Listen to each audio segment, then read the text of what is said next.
Ya, gapo tu? Kecil tu. Macam ada 2 ekor tu. Macam, landak ni. Memang tu Oh. Yang macam gajah juga suka main tepi jalan ha. Ya, gajah lah. Ha. Pakak berhenti lah gajah ni. Jalan tepi jalan pakak lagi, pakak parti. Ya, seseluruk dia gajah ni. Dia tak gaduh. Tengok. Parti. Tapi ada orang kawal tu belakang tu. Nampak? Dia lagi ambil gambar. Warna tu. Ya, gajah lah. Comel anak dia main tepi tembok ni lah. Tepuk lari tahu. Ni anak gajah. Dia tak berenggang ibu dia. Mesti rapat. Duk bawa perut ibu dia mau ni Ya, gajah lah. Mana ni? Macam duk bandar gajah ni. Ada polis kawalan tu. Duk jaga gajah ni. Takut ngamuk ke mana. Tengah bandar gini ni. Orang duk ramai parti gajah. Biasa tempat dia ni. Kalau tempat kita ni, untuk berlagak tak ada lah ni. Tengah bandar ni. Tapi lah gajah liar gini untuk bandar.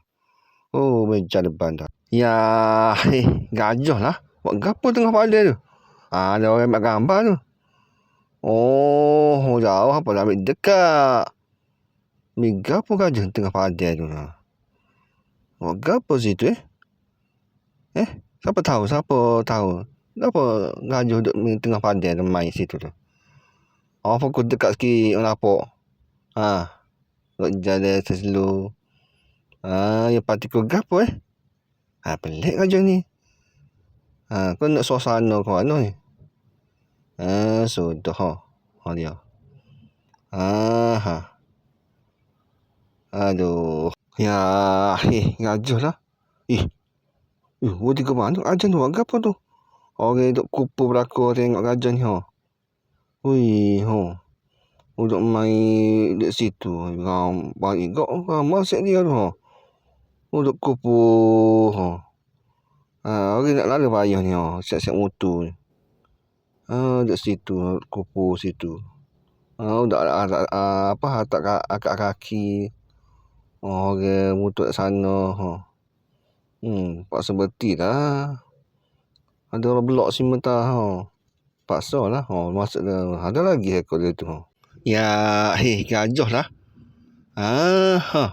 Main apa tu tadi tu dalam pagar tu nak tubik tak dia kawan tu. Nak lompat kawan tu. Tubik kau tu. Besar gajah ni. Gimana tu lagi dah.